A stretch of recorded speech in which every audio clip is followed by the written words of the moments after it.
We're now live on YouTube with the December 17th, 2018 edition of the node.js and JSF Joint Foundation Bootstrap team meeting. We currently have 15 panelists and one call-in attendee on the call, and potentially a number of people online as well. We have a full agenda for today, so we're going to get started by jumping right into our update on progress section. So we have a 5-minute time box for Michael Dawson. Can you give us an update on the current progress with the initial version of the CPC charter? Sure. I looked at it earlier today. There haven't been many comments since I last updated it. So I think the main discussion points are still some of the points we're working through, like in terms of how people get elected to the CPC. And I think that was the main outstanding issue. But your last comment was, could we land at a stage 0? And I think a stage 0 or even a stage 1 is probably okay. And then we could answer those remaining questions. Yeah, what we've been doing for some other proposals as like decision that we made last week was stage 1 doesn't mean things are set in stone. So if there's any objections or concerns, those can just be documented in the README for the proposal. Mm-hmm. So if you take a look at Tracy has a proposal for expectations, and that has an example of how we've gone about documenting that. Yeah, there really aren't any objections. It's more that there's two things, like the composition is one where there's a bunch of different options depending on, I've included the 3 different models, and so we need to have a discussion and sort of choose one of those. Mm-hmm. And then the other one is the mandate, which I think at least that one is being covered by some of the other discussions and that I've seen in terms of the project board. So I guess with that in mind, does anyone object to us moving forward with landing the proposal as it exists right now as a stage 1, and then we can start individual issues or pull requests to kind of tease out the bits that we'd like to change? Okay, cool. So Michael, do you want to take the action item then of updating that proposal to being stage 1? We can land it a little bit later today, and then we could start kind of digging into like some of the specifics. Sure. I assume somebody will go in and approve it, and then but I'll update it to say stage 1 instead. Yeah, I'll go ahead and help with approving that, and then we may even have time during the call today. So. Yep. Just to be explicit, Michael, so the bits that you're saying are not clear right now is like the representation itself, like how do people get to attend? How do you get to be, how are you elected or otherwise, get to be part of the CPC? Yeah. And then, I've got some content on the mandate, but again, that'll probably be refined a little bit on some of the other discussions. But I did go through and I added a couple things to the project board, but it didn't seem like, anything in there was completely out of line with the discussions that did take place. Okay, excellent. And were those added to the CPC specifically, or was that added to kind of the staging area of things to? I added them to the TBD. Okay, cool. Right. So we can review those afterwards. Yep. And review it one more time. Yep. In the doc. Okay, great. I think we can move on to the next agenda item then. Which is issue number 45, which is the project progression proposal. We have a 5-minute time box for this as well. Jory, do you have any updates on the project progression? Yeah, so wait, actually I should make sure I'm not this time, go me. So after the last meeting, there was some cleanup and documentation of the major objections so that we could land it as stage 1. And I've done that. There are a couple of the big picture pieces that need to be kind of ironed out.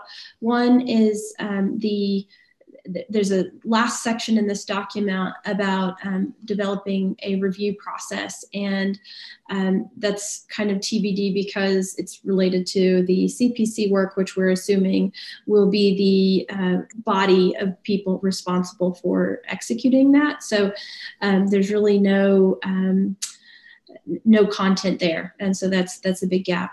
The other is still, of course, in the staging, which we've had on the JSF side a few different conversations about what makes sense for the stages.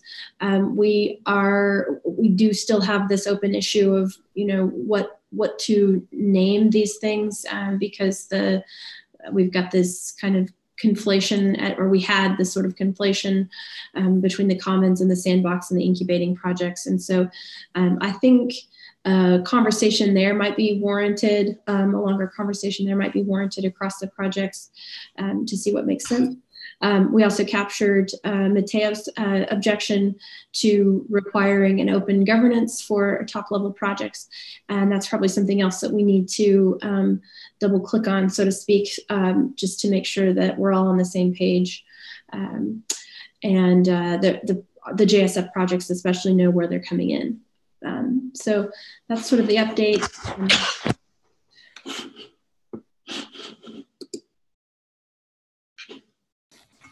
Excellent, Jordan. Do you think that the proposal as it is right now is ready to land as stage one? I do. I think it's definitely stage one, with those gaps noted. That's something I think, again, we need to have some conversation about to figure out what direction to move in from here. Okay. And then I guess, would you just be able to chime in on that issue? Because I think it had, let me just double check one more time. There was like a do not merge label on it. Yes, which I had put way back when I started, so I can remove that label. Okay, great.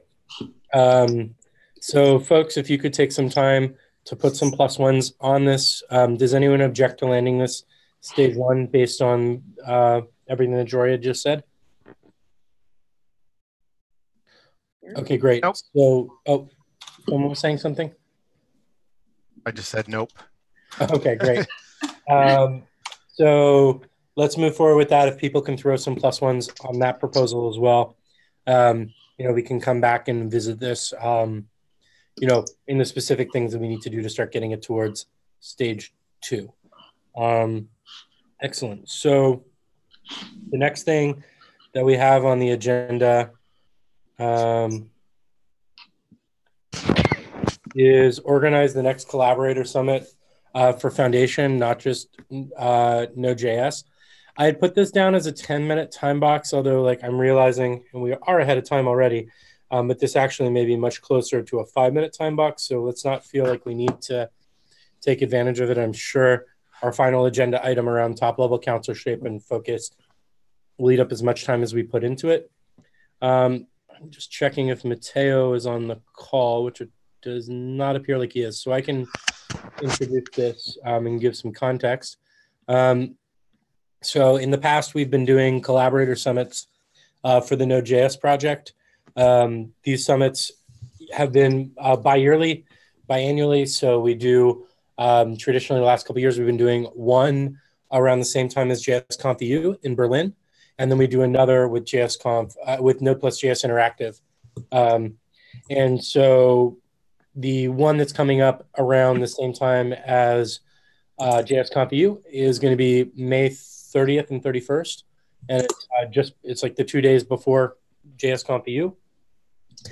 In the past, we had relied on, last year, we did donated venues when we ran into a bit of friction around that. So we had put in a request to the board of directors of the Node Foundation to request a budget this year. And last week during the call on Thursday, the board unanimously approved up to a $30,000 budget for the event, with the hope that we can offset some of that with sponsorships. So quick caveat, if any of you work for organizations who might want to sponsor the Collaborator Summit, we'd graciously accept your support. In the meantime, though, the foundation is going to kick off looking at the venue and booking a venue. And one of the things that we got to figure out is what is the scope of the summit. I think that it's reasonable to hope and assume that the merger should be completed, at least from a bylaw and a legal merging perspective, by May. So it seems like a really great opportunity for us to expand the scope of the of the meeting itself to include the JSF, so that we can, on one hand, work through some of these, more specifics, which we'll definitely be iterating over time as projects join. But, also thinking about some foundation-wide initiatives. So now that I've given some context, I guess the question and bits for us to discuss would be, A, do stakeholders from both the Node Foundation and the JSF agree that this is a good opportunity for us to collaborate? Does this time work for everyone? And maybe a little bit of brainstorming around, the kind of things that we could be working on. But since we are so far in advance of it, I don't know how in the weeds we want to get on that. So Miles, if I can ask a question, I'm assuming that the $30K budget is for strictly the event-related expenses, and wouldn't necessarily include travel budget to the event as well. That's correct. The travel fund is a separate line item on the budget. Okay, dope. And I would also really appreciate if you wouldn't mind just sharing the format of what the Collaborator Summit has looked like in the past, because I am very happy to go to the JS Foundation projects and figure out like what are some cool ways we could take advantage of this and participate. But understanding the format a little bit more clearly, I think would help us brainstorm stuff that was a good fit. So we've definitely iterated on format over the last 2 years. Is there anyone who would like to talk about this other than me? About the planning for the Yeah, like how we've managed it. I mean, I think there's a number, they may not be on the call, but there's certainly people who are passionate about the planning for that, I think, including Mateo. Yeah, from a high level, we've iterated every single time, moved from completely unplanned, where we do like some sort of large plenary at the beginning and then brainstorm it kind of like a birds of a feather, all the way to very, very, very heavily organized with a combination of talks and breakouts. And we tend to organize a lot in the Node.js/Summit repo. So if you go to github.com/Node.js/Summit, you'll see issues in there. In fact, issue number 136, which is the discussion about the scope of it, is going on. And I see, Jory and Bone Skull, representatives from the JSF there, and some representatives from the Node Foundation in there already talking. And then, where it breaks out, there is a specific issue number 135 about the Berlin edition of the summit. And I see some folks are in there too. So I think it's very flexible about how we set it up. I think one of the things that we learned from the last time about, planning it very extensively is ensuring that the right stakeholders will actually be there. Well, and also that you want to make sure, like, if we're able to plan ahead of time in any way, not necessarily be super restrictive in schedule, but it allows for everyone who can't afford to be there, even if it's just for time, because Travel Fund can help accommodate, that we can also manage Zooms and streaming and be able to get people into the sessions calling in if it's possible. It's harder to have those conversations, but it also allows for us to be able to plan for it. Hey folks, Manil here, just jumping in and added context for how we did the last iteration in Vancouver. We tried to plan it. The planning was very similar to how we've done it for Berlin, except with this particular one, we tried to add a bit more structure through proposals. And we also tried to impose some more structure on like making remote participation a little easier. I'd like to say that we have room for improvement on making remote participation easier, and allocating some budget towards that would be great ahead of time. But it would need a separate discussion to see exactly how we can do that beyond just initiating Zoom calls. We have budget for the event overall, so yeah. Do we think that's realistic though? That, I mean, I'm just not sure that we can make it that much better. Like the Zoom is good, people can watch, but actually trying to have some people there, some people not there is, I think there's a ceiling of how good you're going to make that. Yeah. The other approach might be to have it completely virtual. In that case, everybody's on the same footing. But yeah, I mean, it's tough because I did see the pain points we had at Collab Summit, but I also work on distributed teams and we do this every day. So I think there's definitely room for improvement and maybe tooling, but also working with the venue to make sure that we can make those things happen ahead of time. This seems like a good requirement to the venue that we're meeting at, and making sure that at the very, like, we could balance between either A, having a venue that might be more expensive that has infrastructure to support this, or alternatively, maybe finding a venue that's slightly less expensive that gives us budget to rent and bring in the infrastructure ourselves. But, you know, I too work with a lot of distributed teams, and I think if we are intentional about this, we can plan it in a way. But I mean, the flip side of it is when more than half of a meeting is all centrally located, it's hard to have people dial in and be as effective because you're just not in the room. Mm-hmm. So we do have to figure out the balance there. Right. And that potentially also means prepping facilitators in a way that they understand they have to be really respectful of people who are not in the room. And perhaps that's something that we have not had at prior collaborator summits that might be useful is people in more official facilitation positions. Right. Yep. They're not actively in the conversations themselves. They are simply facilitating. Mm-hmm. Based on the discussion here, I do also want to add that when you design meetings to be remote first and orient around that, that might go some way towards mitigating some of this. I work for a remote team, and I've talked to other people who have tried to include remote people but are predominantly physically based. Remote becomes kind of an afterthought. So if we plan on being remote first, but knowing that a lot of us will actually be physically present, we should be able to include more people. What are the key things that they do differently when they do that? Sorry to interrupt, but this is a 1-minute warning. Sure. Current time box. We do have a bit of extra time from the other sessions. Do we want to add about 3 more minutes? Or do we want to just close it out here? I'm okay to discuss this as an entirely separate thing or continue the... Let's add 2 more minutes just to kind of close out what we're discussing right now and then bring it back to the issue tracker. So sorry to interrupt. Please continue, Manil. One of the things that we tend to do when doing remote is like we focus on the technology first rather than having the conversation in person. So maybe one thing would be that if you just have an online facilitator, that they're the ones facilitating the meeting and people do have their devices maybe and they participate through a shared channel. So at the Berlin meeting last year, we were at Mozilla. We did try using an online tool from the TC39 to moderate the conversation, which was helpful to an extent, although the amount of time that it took for people to kind of get educated on the tool, as well as the amount of time that it, like, not everyone brought devices.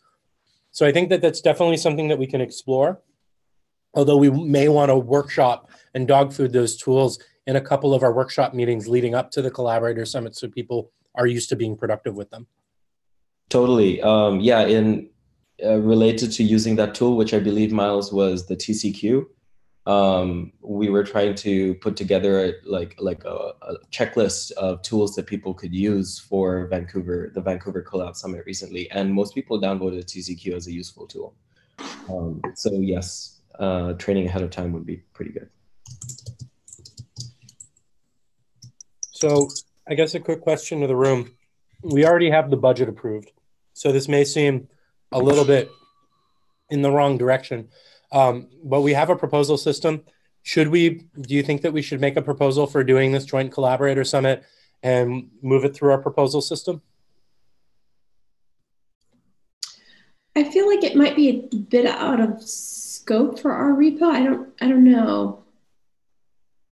You're talking about I don't know.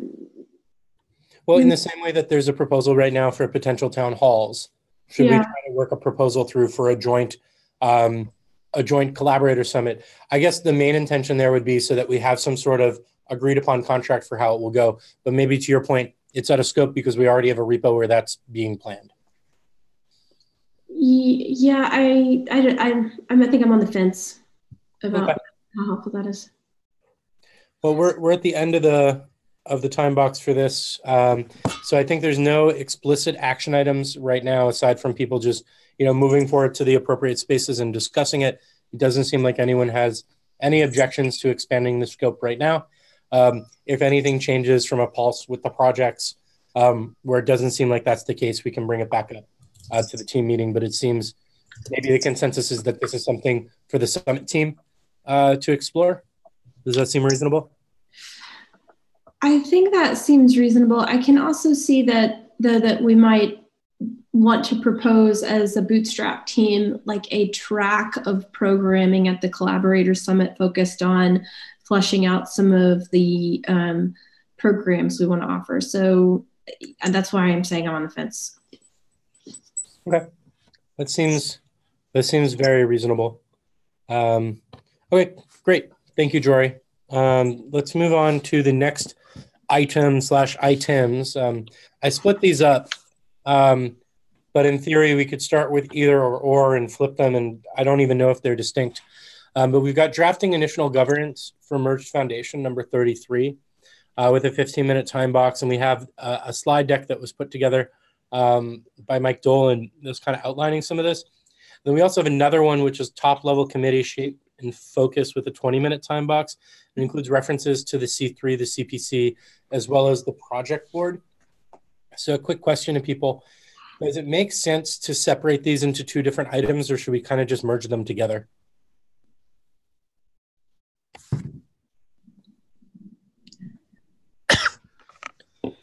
Giuseppe has said in the chat to merge, so let's go ahead and do that and just do this, and then this. Just add these as references to the main one. So perhaps the first thing to do that would make the most sense would be to take a look at this project board and talk a little bit about what we were doing with it.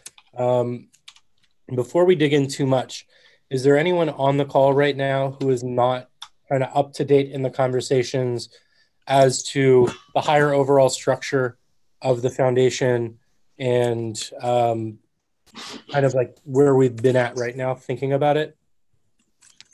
We'll do a quick review anyways, we have the time.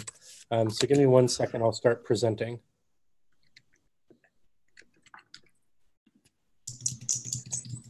Okay, so can everyone see this right now? Mm-hmm. Yeah. Okay, great. And then just while I'm in screen share mode, it will be hard for me to see people who raised hands. So any of the organizers on this, if anyone could take care of that, I'd appreciate it. So this is kind of one of the main structures that we've been looking at right now, where we have the Node+JS board, which is mainly responsible for entity management, approving charters, budget, marketing, membership, strategy, events, and legal. We have the Cross-Project Council as one top-level organization. The Cross-Community Council is another top-level organization. And then kind of all this stuff in the middle is where projects land. So the project progression proposal that Jory was talking about earlier would kind of cover these right here. How do projects enter the foundation? How do they become top-level projects? Where do they live? Michael Dawson's proposal around the CPC charter kind of affects this bit right here. What's the Cross-Project Council? Who can join and attend? What kind of representation is there? And that's what that proposal is focused on. And then we don't currently have one around the C3. That's still something that we're getting at. I just had an email pop up. Was that showing on the screen or no?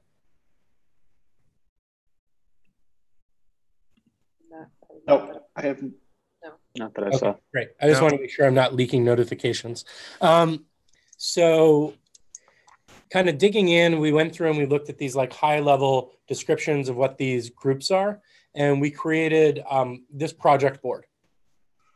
So kind of going from one to the other, the board, the responsibilities is outlined in this deck. It's foundation management, membership, approving charter, budgets, events, legal. Outputs and deliverables include approved budget, approved charters, membership engagement. Who participates includes platinum, gold, and silver member representatives, C3 rep, cross-project council rep, and a third seat for a community seat. And this is still flexible depending on the things that we just figure out, and that's actually something for us to dig in. We compare that to where we got in this document. We have the board responsible for legal, for strategy, for membership, for budget, approving charters, and entity management. So, that kind of lines up almost directly. One thing that we did distinguish here was the foundation itself. And this came down to separate from the board, what are things that like expected outputs and responsibilities that the foundation itself may be helping with us with. And that includes marketing content and design assistance, events, marketing, swag production, managing community budget, creating a yearly budget, and moderation, training, assistance, and resources. These are all very flexible. I think this managing community budget was more about like actually managing the budget itself and executing on it, not creating the budget. That's a different item here. That's something we can dig into. So for the cross-project council, the responsibilities that were outlined here are in the other one, so I won't dig in. And who participates, it is possible that it's the reps of top-level projects with one rep selected for each one. It's possible that it's more open in a delegate system, similar to what we have with TC39, where each project gets representation. I believe that these are the things that are being worked out in Michael Dawson's presentation. And then the C3, the Cross Community Council, is open to anyone in the contributor community to participate, although there may be some selection process.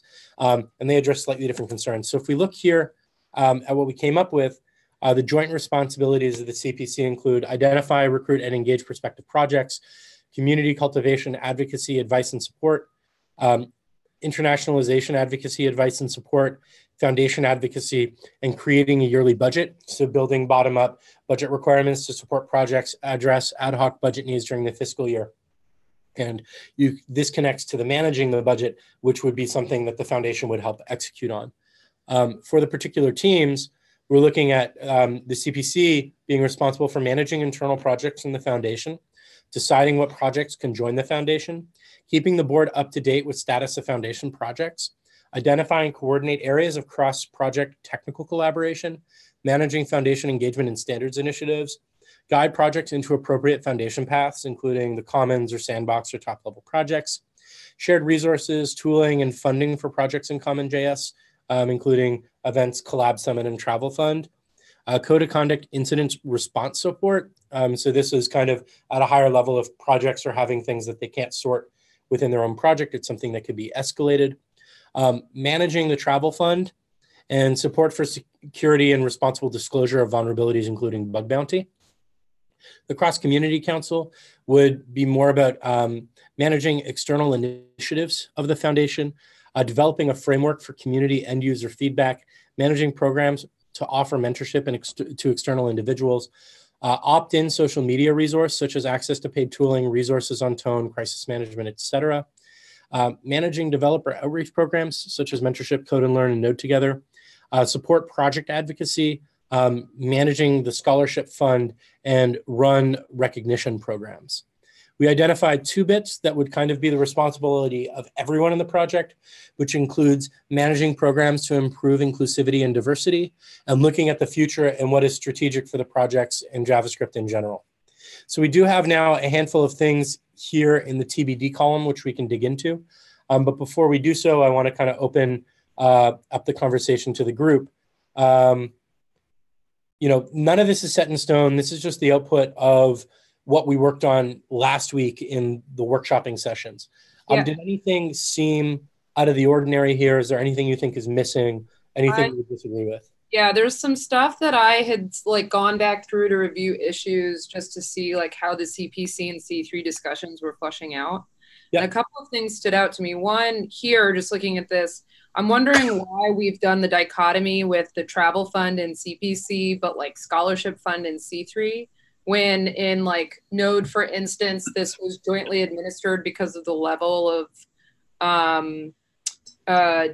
detail and responsibility required.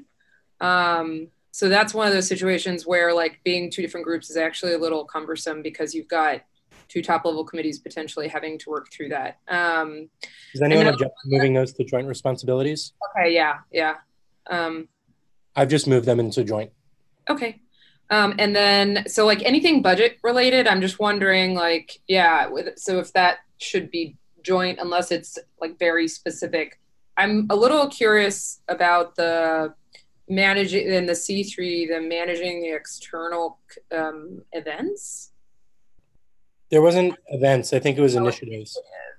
What is that? Like, what does that mean? So these two right here were just kind of like the top level thoughts about like how we identified major differences between what the two groups were responsible for. So like the CPC being very much focused on internal projects and helping the internal projects and structure of the foundation, whereas the C3 may be more focused on external bits that help with the foundation. That was really hand wavy and high level, and definitely can be either removed or changed. I'm just wondering if we could like, it just doesn't make. I get where you're going for like simplifying. I just don't know if that would actually be true. Imagine of a C3. Yep. Does anyone object to removing these two items then, if they're not descriptive enough? Well, I wouldn't say the CPC one is bad. I'm just saying I think the C3 one is a little odd. I don't know if that's like a TBD workshop. I don't know. It is an important question. Like, what's the fundamental difference that means that you have two versus one, right? Well, I mean, but yeah, there's a bunch in those columns that's not that one. I think that we're getting to. Another that I'm about to mention is the individual membership program, which I believe belongs with the C3. Right. It's so a joint thing, but I think the C3, it's an incredible amount of work.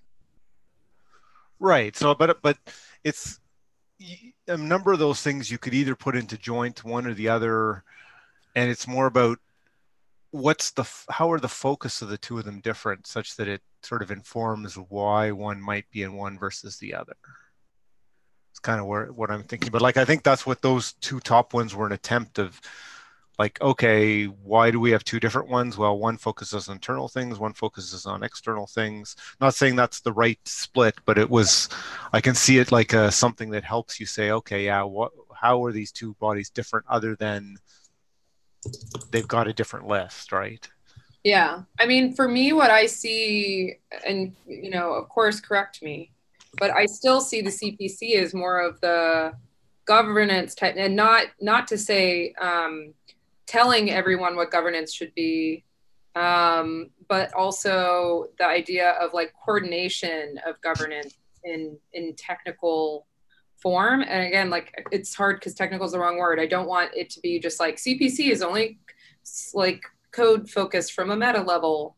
But like, I would see it as, yeah, I mean, somewhat of I get your idea of like the internal projects focus, maybe like liaisons to, thinking more of like standards work but that's also like internal to external. Because I don't think I think that is I'm just not sure if that internal for CPC and external for C3 is the split. Yeah, I'm not saying that is. I wasn't in the earlier discussions either. It's just more of, I think in terms of the discussion as to whether there should be one or two, having something that kind of explains the difference is helpful. Yeah. Something I've been thinking about related to this. So one of the key distinguishing features between the two groups that I've heard actually has to do with membership requirements.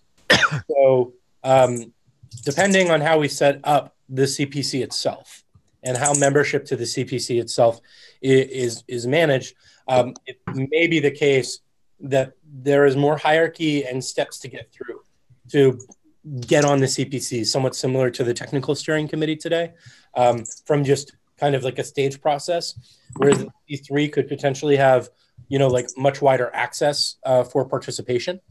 So I think that was one of the main distinguishing factors that I heard about, especially depending on what the responsibilities that we give groups are. So for example, if the group is responsible for managing the budget or the group is responsible for deciding projects or managing projects, there may be an advantage to having a smaller group of heavily trusted individuals making up that group, as opposed to a wider group that we want to make more open, make it easier for people to participate in. And I guess one of the things that's been in the back of my mind regarding this would just be kind of like the hierarchy and structure that we want to reinforce here. So I think, from Node, it was very valuable for us to have both a steering committee that was technically focused and a community committee that was focused on the community at the top level, and having that board representation and showing that, we saw both things as important. I think one of the things that throws a wrench in it, at least for me with this, is that the CPC is not necessarily overseeing specific technical facets. It's more, this is an organization that is going to be chartered with very, very specific expectations from the board itself. And so when we're talking about having both a CPC and a C3 as top level groups, the only time where it makes sense for me to have two different groups is if we want to actually explicitly have a second group chartered with specific details. Now, the flip side of this, if we have a hierarchy of one top level group, it is possible that a lot of these different initiatives that we're talking about could be chartered initiatives out of that main group in the same way that we do with the TSC and working groups right now. So if we look here, for example, managing outreach programs, and we look here, support security and responsibility. Like, I see no reason why the CPC wouldn't necessarily charter a group separately to manage this, and where the C3 wouldn't similarly charter a group to manage this. And so then the question to me becomes, do we need two top-level administrative groups to manage all of the individual chartered working groups that we want? Or do we want to make it easier to spin up lots of these different chartered groups that have very specific missions, and have one top-level administrative group overseeing it? And so I think that to me is one of the distinguishing factors about whether or not we need two explicit administrative groups.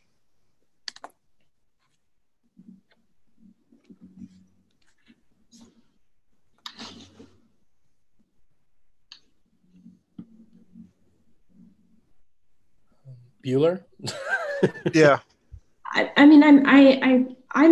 still think I might agree with that, Miles. I've just been on the fence about, and maybe it's because at the JSF we don't have a community group, and maybe we would have benefited from having a community group, but I'm trying to imagine, drawing on the parallels of what's happening, or of what's been going on in the Node community, how the C3 isn't just another version of the Node's ComCom, because I'm assuming that's not what we're trying to create, is two ComComs, one for the foundation and one for Node. That Node will still continue its ComCom activities. So, and I'm worried about that duplication, or creating that duplication in the foundation, because I think it'll be noisy. But yeah. I think we also want to avoid an unnatural split. Like, we'd rather,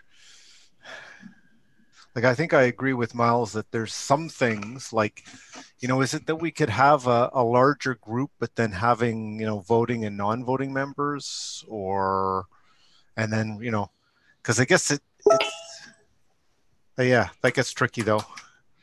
Are we worried about that many people showing up? I guess I think we want to encourage people showing up. Exactly. Well, right, but it's different between showing up and doing work. Like, the attending meetings is different than doing things, and like, we need doers. I think that's always what I like to say is like, yeah, I mean, that's and I think Miles has been that's part of the whole, if we create these two groups and there's not enough people to actually do what needs to be done, because you're not just talking about things, you're actually planning out and having to do the implementation work. That's an important, like, execution detail.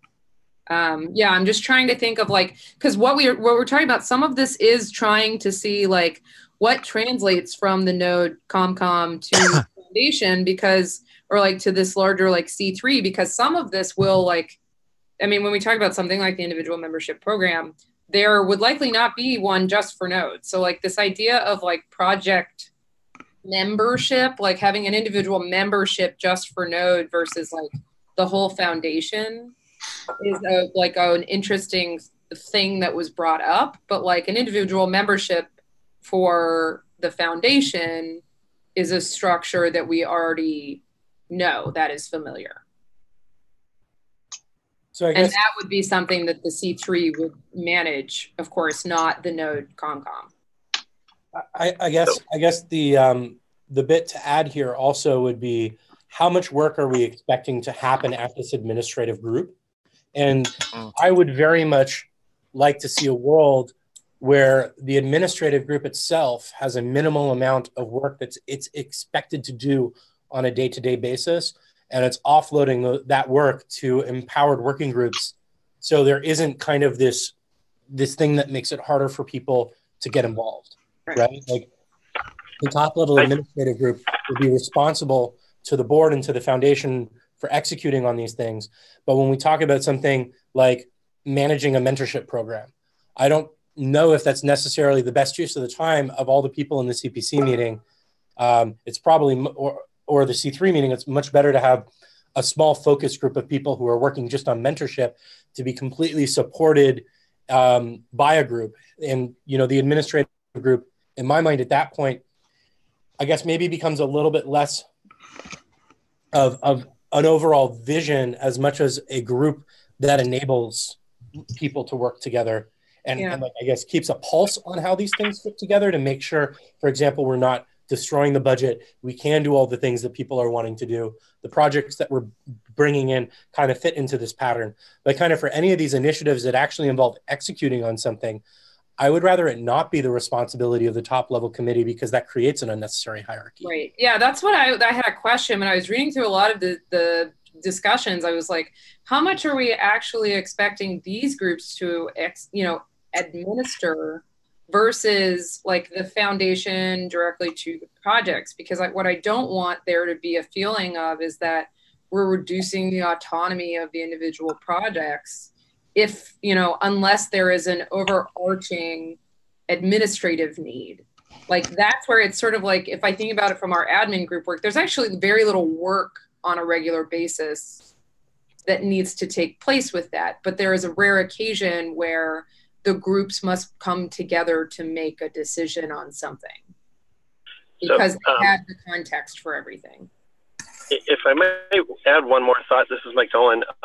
If you split these up into two separate groups, you're also going to have to think about the administrative overhead of connecting both groups and making sure they're in sync and not off in two different directions. So I do think there's some elegance to the simplicity Miles is discussing around an administrative layer and more of an execution layer. But if you do split them up into two, you're also going to have to think about how do you keep these two in sync. Traditionally, what we've done in the past, Mike, at least from like this parallel that may not match, is that the directors and the chairs, if that was to exist on the CPC and C3, would make sure that they're aligning and communicating on a regular basis. Yeah, but everybody else under, who are helping might not be in sync too. So, right. I don't know, just thinking. Yeah, I guess, Mike, to add on yours and just to make sure we're on the same page here, I wasn't suggesting that administrative and executive become kind of two separate committees. It would be more that the top level committee would be an administrative committee, and we can spin up empowered working groups to do the execution. Yeah, that's what I meant. The empowered working groups on the execution side, not a separate group. I understood what you meant. I may have said that wrong. Sorry. No, that's it. And were you implying that the complication may be in keeping all of those working groups coalesced? No, my complication is if they were two separate organization structures, keeping the two of those working in parallel together would be an overhead that I don't think anybody's talked about yet. So. Yeah.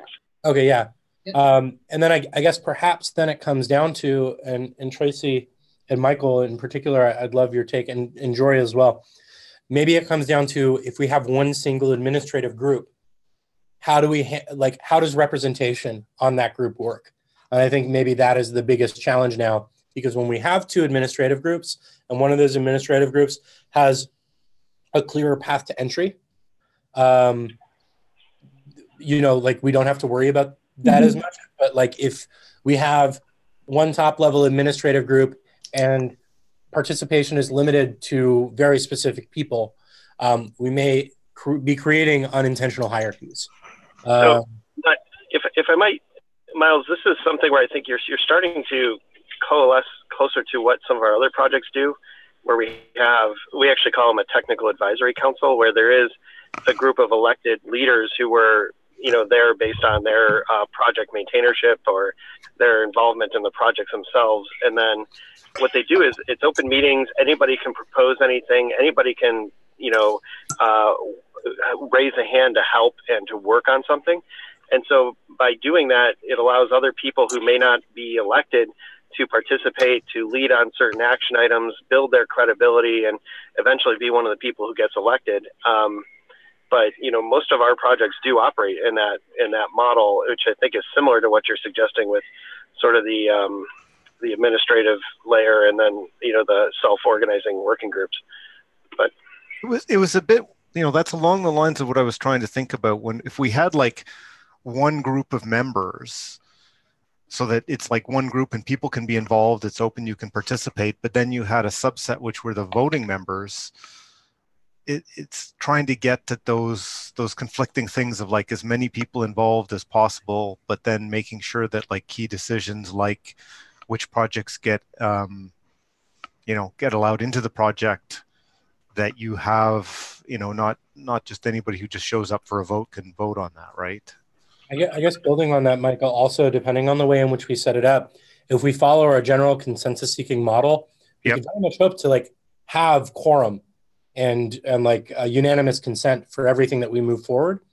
But having explicit people in voting positions will help with unlocking some of the things that may be more legal related, such as adding new projects in, may explicitly require people to have those voting rights. So I know for TC39, for example, rarely are people voting on new features. You have unanimous consent in the room that things will move forward.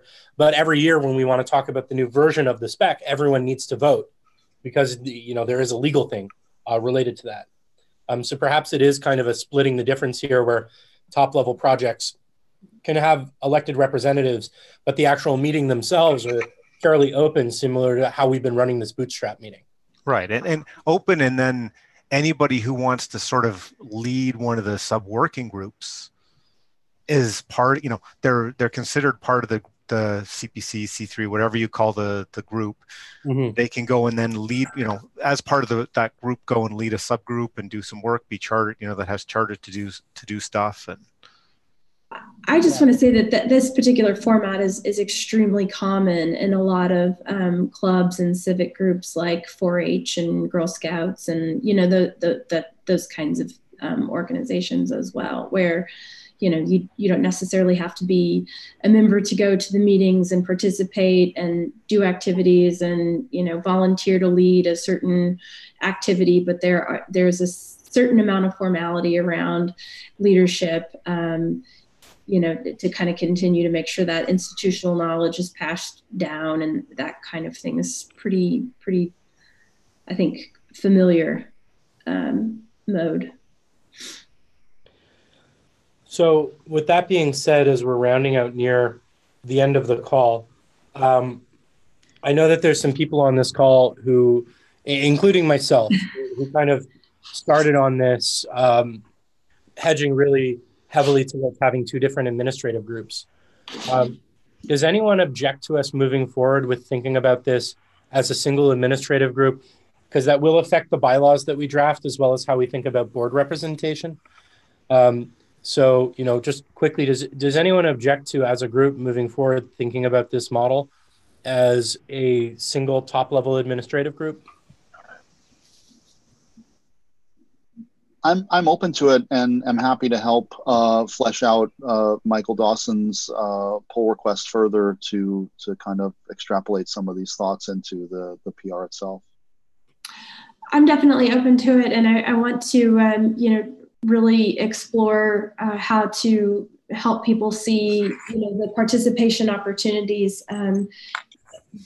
beyond an elected leadership type position, because I think that's in a large case what a lot of our projects are looking for. They want to be involved, but they don't necessarily have time to carry, a directorship or something like that. So yeah, absolutely. And perhaps like even there should be, well, I don't know, we can dive into it further, but I'm thinking, somebody should be focused on making sure that the community aspect of this body is really, promoted. Yeah, I would love to walk into this also with kind of an ideology where we want people empowered from the bottom up to do things in this foundation. And that, like, any sort of elected roles or hierarchy that's there is there to support and help people build things rather than to be a barrier to engage in. Right. I mean, along with that, it may even be that, to hold one of those positions, you need to be able to commit to a certain amount of time, effort, whatever, in terms of if you're going to be there to support the rest of the project. It's not enough to just vote when you have time, if you know what I mean. Like, you need to have enough time to support the day-to-day activities that all the rest of the project needs. Yeah, it's beyond just passive participation. You need to be able to dedicate time for sure. That's my one concern in this new sort of world that we're kind of envisioning. That I really think that it's a possibility that the CPC directorship or CPC leadership, if depending on how many activities the organization really expands to include, could end up being nearly a full-time job for somebody. I mean, it's possible, just with that much coordination. But maybe that's where the ED takes on some of that work, and there's a business development person or something. I don't know. But okay, great. We have 3 minutes left on the call right now. So I think, is it safe to assume that kind of the takeaway right now is we're going to put time into Michael Dawson's proposal for the CPC charter and try to make sure that the structure of what that charter creates would allow for this flexibility of a flat administrative group that enables external working groups to do and execute on programs? Yeah, I'll take the action to, like, in the section that I've got the sort of if/ors, I'll take an action to try and write in some extra wording there to kind of address it's a larger group of people with a smaller set of voting people, and try and get the words, at least the first cut at the words that say, like, we want to get everybody involved. Everybody has the opportunity to be involved, but then there's this other group who just, is mostly there to settle votes and stuff. But we're combining the C3 and CPC lists, right? Is that yes. Yeah, we would then put together that, and in terms of the responsibilities, we would pull in everything that was under both of those into the list that I had. Yeah, so maybe what we could do is next week do an exercise of going through this and perhaps identifying between what would be the responsibilities of the group versus what would be like working groups and programs that would exist under the group. Do we want to do that as a part of the early morning call, or do we want to have an additional meeting like we did this last week? Well, this is actually worth mentioning. Next Monday is Christmas Eve, and it's a corporate holiday. The following Monday is New Year's Eve, which is also a corporate holiday. Yeah. So I think our next meeting might not be until the 7th. So maybe we just actually work on this in the issue tracker and try to get some stuff together and revisit this and go through it exactly like we did today on the 7th and have some more stakeholders and a little bit more definition behind it. Mm-hmm. If anyone wants to pull together some sort of brainstorming working session too on an off day, I'm open to it. So wonderful. And with that, I think we got to end because there's another meeting starting right after us, and I don't want us to end abruptly. Yep, that's so true. Go ahead and stop the stream.